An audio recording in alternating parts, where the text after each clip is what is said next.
আসসালামু আলাইকুম, doctor Nilufa Yasmin happy homeo হল থেকে কেমন আছেন আপনারা? আমি অনেক ভালো আছি, আলহামদুলিল্লাহ।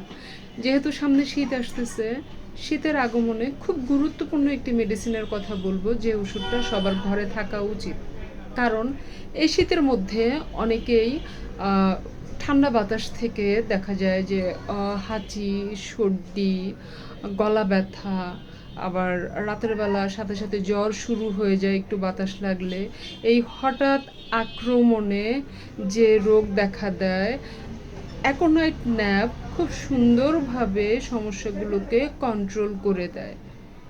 কিন্তু আপনার সমস্যার ধরন অনুযায়ী, তীব্রতা অনুযায়ী মেডিসিনের ডোজ কী হবে আপনি বুঝতে পারবেন না। তাই আপনার নিকটস্থ একজন ভালো হোমিওপ্যাথি ডাক্তারের কাছে যেয়ে পরামর্শ করে মেডিসিনটা নেবেন, তাহলে রোগ বাড়তে পারবে না, ঠিক হয়ে যাবে। ভালো থাকবেন, নিজেকে যত্ন নেবেন, ভালো লাগলে শেয়ার করবেন আর আমার চ্যানেলটি সাবস্ক্রাইব করে দিবেন। ভালো থাকবেন, আল্লাহ হাফেজ।